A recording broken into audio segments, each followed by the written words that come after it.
Hello everyone, आप सभी का बहुत बहुत स्वागत है। दोस्तों, आज के वीडियो में हम पढ़ेंगे संपूर्ण भारत यानी संपूर्ण भारत का सामान्य परिचय। तो चलिए बिना देर के इस वीडियो को शुरू करते हैं और फटाफट सभी प्रश्नों को याद करते हैं। दोस्तों, आज का पहला प्रश्न है, भारत दक्षिण एशिया में स्थित भारतीय उपमहाद्वीप का सबसे बड़ा देश है। दोस्तों, यहाँ से प्रश्न आएगा, भारतीय उपमहाद्वीप का सबसे बड़ा देश कौन सा है? भारत है। अब दोस्तों यहाँ पे देखते हैं भारतीय उपमहाद्वीप में कौन कौन से देश शामिल हैं। तो पाकिस्तान, भारत, नेपाल, भूटान एवं बांग्लादेश शामिल हैं। इसका प्राचीन नाम आर्यावर्त एवं जम्बूद्वीप है। भारत का प्राचीन नाम क्या है? आर्यावर्त एवं जम्बूद्वीप।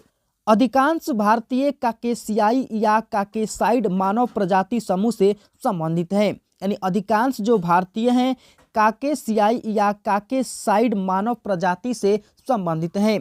सर्वप्रथम ईरानियों ने भारत को हिंदुस्तान कहा एवं यूनानियों ने इसे इंडिया कहा था। दोस्तों, यहाँ से प्रश्न आएगा, सबसे पहले भारत को हिंदुस्तान किसने कहा था? ईरानियों ने।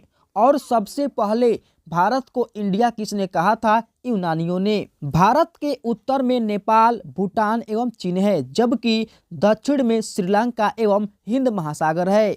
भारत के पूर्व में बांग्लादेश, म्यांमार एवं बंगाल की खाड़ी तथा पश्चिम में पाकिस्तान एवं अरब सागर है। भारत एकमात्र ऐसा देश है जिसके नाम पर किसी महासागर का नामकरण किया गया है। दोस्तों, वह कौन सा महासागर है जिसका नामकरण भारत देश के नाम पर हुआ है? तो दोस्तों, वह महासागर है हिंद महासागर। हिंद महासागर को शांत क्षेत्र एवं 7 समुद्रों की कुंजी कहा जाता है। हिंद महासागर को क्या क्या कहते हैं? शांत क्षेत्र कहते हैं एवं 7 समुद्रों की कुंजी कहते हैं। दोस्तों, हिंद महासागर का अन्य नाम है रत्नाकर। हिंद महासागर का पश्चिमी भाग अरब सागर एवं पूर्वी भाग बंगाल की खाड़ी कहलाता है। भारत में समुद्र तल से औसत ऊंचाइयां चेन्नई के समुद्र तट से मापी जाती है। यानी भारत में समुद्र तल से औसत ऊंचाई जो मापी जाती है चेन्नई के समुद्र तट से मापी जाती है। भारत में सर्वाधिक पूर्वी राज्य कौन सा है? अरुणाचल प्रदेश, पश्चिमी राज्य गुजरात, उत्तरी राज्य हिमाचल प्रदेश एवं दक्षिणी राज्य तमिलनाडु है। देश के केंद्र शासित प्रदेशों में सर्वाधिक उत्तरी भाग में लद्दाख तथा दक्षिणी भाग में अंडमान एवं निकोबार द्वीप समूह है। भारत की मुख्य भूमि 8 डिग्री 4 मिनट और 37 डिग्री 6 मिनट उत्तरी अक्षांश एवं 68 डिग्री 7 मिनट और 97 डिग्री 25 मिनट पूर्वी देशांतर के बीच स्थित है। संपूर्ण भारत का अक्षांशीय विस्तार 6 डिग्री 4 मिनट से 37 डिग्री 6 मिनट उत्तरी अक्षांश के मध्य है। अक्षांशीय देशांतरीय विस्तार में 30 डिग्री का अंतर है। कर्क रेखा 23.5 डिग्री उत्तरी अक्षांश, जिसे 23 डिग्री 30 मिनट उत्तरी अक्षांश भी बोल सकते हैं। तो कर्क रेखा जो है 23.5 डिग्री उत्तरी अक्षांश भारतीय भूभाग को 2 बराबर भागों में बांटती है। प्रश्न आएगा, भारतीय भूभाग को 2 बराबर भागों में कौन सी रेखा बांटती है? कर्क रेखा। कर्क रेखा 8 राज्यों गुजरात, राजस्थान, मध्य प्रदेश, छत्तीसगढ़, झारखंड, पश्चिम बंगाल, त्रिपुरा, मिजोरम से होकर गुजरती है। कर्क रेखा का सर्वाधिक यानी सबसे अधिक भाग मध्य प्रदेश से तथा न्यूनतम भाग राजस्थान से गुजरती है। भारत का सबसे दक्षिणतम बिंदु इंदिरा पॉइंट है, जो अंडमान निकोबार द्वीप समूह के ग्रेट निकोबार में 6 डिग्री 4 मिनट उत्तरी अक्षांश पर स्थित है। 82 डिग्री 30 मिनट पूर्वी देशांतर रेखा प्रयागराज के नैनी से गुजरती है को भारत का मानक समय रेखा माना गया है, जो ग्रीनविच माध्य समय GMT से 5 घंटा 30 मिनट आगे है। दोस्तों, यहाँ से प्रश्न बनता है, भारत का मानक समय रेखा ग्रीनविच माध्य समय से कितना घंटा आगे है? 5 घंटा 30 मिनट आगे है। भारत के पूर्वी तथा पश्चिमी सुदूर बिंदुओं के स्थानीय समय में लगभग 2 घंटे का अंतर है। 82 डिग्री 30 मिनट पूर्वी देशांतर रेखा भारत के 5 राज्यों उत्तर प्रदेश, मध्य प्रदेश, आंध्र प्रदेश, ओडिशा एवं छत्तीसगढ़ से होकर गुजरती है। भारतीय मानक समय रेखा एवं कर्क रेखा छत्तीसगढ़ राज्य के सूरजपुर जिला में एक दूसरे को आपस में काटती है। दोस्तों, यहाँ से प्रश्न बनेगा, भारतीय मानक समय रेखा और कर्क रेखा जो है किस राज्य में एक दूसरे को आपस में काटती है? छत्तीसगढ़ में। अगर स्थान का नाम पूछे किस स्थान पर, सूरजपुर जिला में एक दूसरे को काटती है। कहाँ पर? सूरजपुर जिला में। भारत में 9 तटीय राज्य हैं: गुजरात, महाराष्ट्र, गोवा, कर्नाटक, केरल, तमिलनाडु, आंध्र प्रदेश, उड़ीसा, पश्चिम बंगाल। भारत के 16 राज्य तथा 2 केंद्र शासित प्रदेश अंतर्राष्ट्रीय स्थलीय सीमा से लगी है, जिसमें सबसे लंबी सीमा पश्चिम बंगाल की है। केंद्र शासित प्रदेश पुदुचेरी 3 राज्यों में फैला है, जिसका जिला यनम आंध्र प्रदेश, कराईकल एवं पुदुचेरी तमिलनाडु तथा माहे केरल में स्थित है। भारत में कुल 20 राज्य स्थलरूद्ध यानी लैंड लॉक्ड हैं।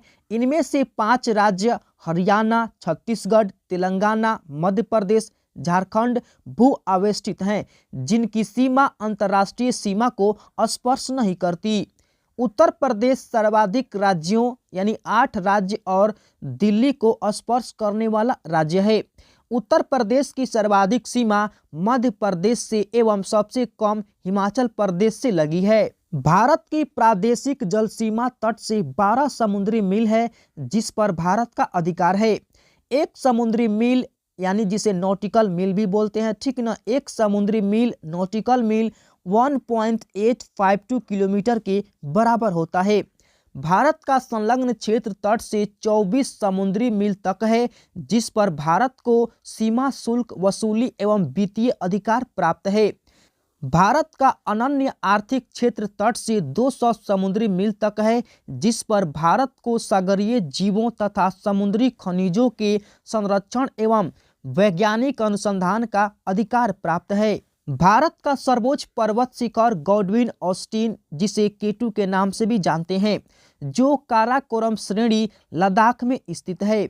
धनुषकोडी पंबन द्वीप तमिलनाडु राज्य भारतीय क्षेत्र का अंतिम शहर है। चलिए दोस्तों, अब यहाँ पे देखते हैं भारत एक दृष्टि में। भारत की जो अवस्थिति है, उत्तरी गोलार्ध एवं पूर्वी देशांतर। आकृति कैसी है? चतुष्कोणीय। राजधानी नई दिल्ली। भारत का जलवायु मानसूनी है। राज्यों की कुल संख्या कितनी है? 28 राज्य हैं। केंद्र शासित प्रदेशों की कुल संख्या 8 है। कुल क्षेत्रफल 32,87,263 वर्ग किलोमीटर है। यानी भारत का कुल क्षेत्रफल कितना है? 32,87,263 वर्ग किलोमीटर। विश्व क्षेत्रफल में भारत का प्रतिशत कितना है? 2.42%। क्षेत्रफल की दृष्टि से विश्व में स्थान कौन सा है? 7वां स्थान है।